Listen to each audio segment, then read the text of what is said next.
On May 30th, 2021, I visited Waldameer Park for the first time. The small park is located about 150 miles up the coast of Lake Erie from Cedar Point in the city of Erie, Pennsylvania.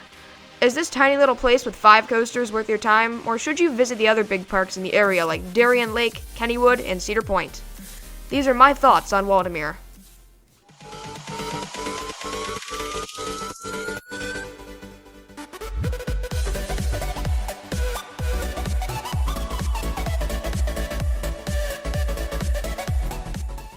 First, we will go through the layout of the park. Then we will put Waldameer through 10 different categories to give the park a score out of 100. Finally, I will give my complete thoughts on the park. Something to note about Waldameer is that it is a very small amusement park. You can walk from the front to the back in less than 5 minutes. Something great about Waldameer is that there are many entrances into the park, 5 to be exact. For the 6th and 8th Street parking lot, there are 2 entrances. The first entrance is the most used entrance, and the one I used, which is right next to the arcade games. The second entrance from this lot is the one right next to Steel Dragon at the back of the park. The Peninsula Drive parking lot has 2 entrances that lead into the water park, both on opposite ends of the wave pool. The third entrance from this parking lot leads past the pavilions and near Chaos. We'll start the layout from here. This main entrance section only consists of flats, the biggest of them being Chaos, a pendulum ride that inverts all the way around. Also in this small section are the pavilions, the carousel, a disco ride called Mega Vortex, and some fair-like flats like Music Express and the Scrambler. At the other end of this section is the main entrance from the 6th and 8th Street parking lot.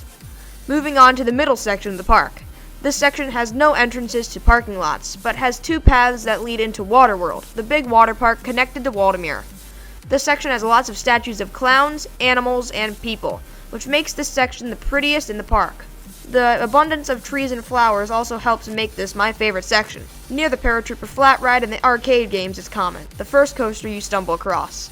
This ride is a small but a fun family wooden coaster with some decent airtime at the end. The top part of this section is a small kiddie section, with many little flat rides and a kiddie coaster known as Ravine Flyer 3. A little path off of the kiddie section leads into a section dedicated to American coaster enthusiasts known as the North End, which is a great spot to watch Ravine Flyer 2. The last section is the back of the park, and the first ride you come across is Ravine Flyer 2, the massive Gravity Group wooden coaster that flies over Peninsula Drive. This ride provides some incredible views of the nearby Lake Erie and is a great experience full of airtime and tunnels. Passing Ravine Flyer 2 leads to some more flat rides including Skyride and Alibaba. Right next to Alibaba is the park's newest coaster, Whirlwind, an SBF Visa spinning family coaster. 2 dark rides lie side by side near the end of the path, which are Pirates Cove and Wacky Shack, which I unfortunately didn't get to try. At the very end of the path is the Long Flube Thunder River, which is where the last entrance to the park is. X-Scream, the Drop Tower, and Steel Dragon, the park's thrilling spinning coaster that is actually quite fun. This concludes the layout of the dry park. Now let's jump into 10 categories that will test the park's strengths and weaknesses. The first category is pricing, and the park will be getting a 6 out of 10. Something to note about Waldameer is that you do not have to pay for entry. You pay to ride the rides. So while entry is free, you have to pay a certain amount to buy tickets for the rides, or you can buy an all-day pass. One ticket is $1 at Waldameer, so Ravine Flyer 2 will run you a little over $4 for one ride. If you want an all-day pass, then it will run you $45 for both parks, $34 for the dry park, and $31 for the water park. Because of the size of Waldameer, you don't need to buy an all-day pass if you come to ride a few rides and leave. So while an all-day pass and a season pass, which is about $120, is a bit pricey for the size, you do not need to spend that much when you visit if you only get the coaster credits. Also, parking here is free, and the food and merch is cheap compared to other parks. The second category is food, and Waldameer gets a 6 out of 10. Waldameer doesn't have anything special with the food. It has your typical amusement park food: pizza, chicken, burgers, etc. But we did have some good milkshakes at the park near Ravine Flyer 2, which I highly recommend trying if you do come here. Also, like I mentioned previously, the prices for food are reasonable compared to the other parks. The third category is merchandise, and Waldameer gets a 5 out of 10. Unlike Six Flags St. Louis, Waldameer does have some park shirts, but barely any. The lack of shirts brings the score down for me, but I have to say there are a variety of other things to buy, like pins and buttons. Even if the park has some variety, the highest I can give the park is a 5 out of 10 because of the few and far between shops and shirts. The fourth category is navigation. Waldameer is receiving a 5 out of 10. Because of the size of the park, it is impossible to get lost, so navigation isn't an issue for finding the rides. But finding certain shops and restrooms is a challenge for the lack of maps around the park.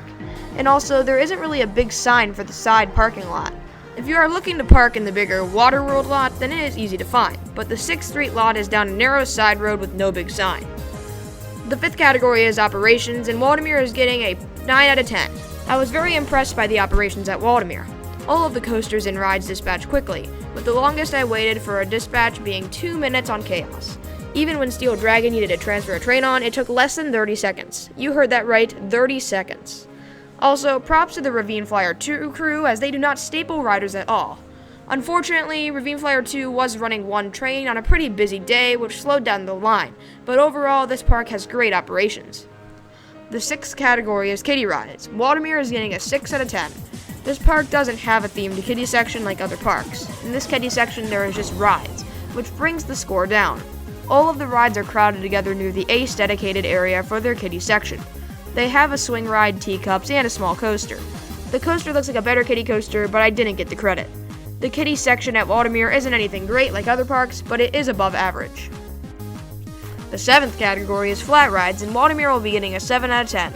Most rides at this park seem like fair rides. Most of the rides are spinny and look straight out of a county fair.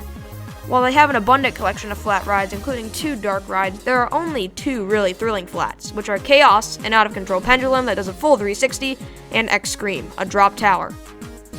The 8th category is coaster collection, and Waldameer is getting a 4 out of 10. While Waldameer is above average in every other category, the coaster collection is lacking. Waldameer has 5 coasters, which that number will hopefully jump up soon. 4 of these coasters aren't even in my top 60. I realize this is a family park, but there are many coaster enthusiasts that come here to enjoy the rides, and they come for Ravine Flyer 2 specifically, which is number 25 on my list. But only one great coaster isn't enough to please the enthusiasts. There are rumors that the park will be getting an RMC soon, so hopefully a family hybrid or Raptor will come in the future. But for now, 4 out of 10 is the max I can give. Atmosphere is the 9th category, and the park is getting a 7 out of 10. The atmosphere for Waldameer is really nice. The back section of the park is my least favorite, as there aren't many trees or flowers and it looks like a concrete jungle. But the entrance in the middle has a great atmosphere. The park has a classic, old-timey, almost fair-like feel with lots of scenery. And the park overlooks Lake Erie from a hill, and it is a beautiful sight from the Ferris wheel and Ravine Flyer 2. The 10th and last category is extra activities, and the park will be getting a 6 out of 10. Waldameer doesn't have many extra activities. In the dry park, you only have the train and the sky ride. But one big extra activity is Waterworld. I unfortunately didn't get to visit Waterworld, but what I could see, the water park is pretty large. It has lots of slides to enjoy, a wave pool, and a lazy river. It doesn't have a unique and huge thrilling water slide like drop slides or tornadoes, which is unfortunate, so I can only give extras a 6 out of 10. So the final score of Waldameer is a 61 out of 100, a high score for a park this size and above Six Flags St. Louis. So should you visit the tiny little park of Waldameer? I would say maybe. It depends if you are in the area or not. You shouldn't plan an entire trip just to visit Waldameer. If you are a coaster enthusiast in the Pittsburgh or Cleveland area like me, then you could drive up there every now and then. Or if you are planning a trip that goes near the park, like a Darien Lake Cedar Point trip, then stop by for a few hours. You do not need to spend a whole day or a lot of money at this park to see what it has to offer, get the credits, and leave. So if you are near, definitely try out this park. It has a charming atmosphere and some unique flats that everyone should try.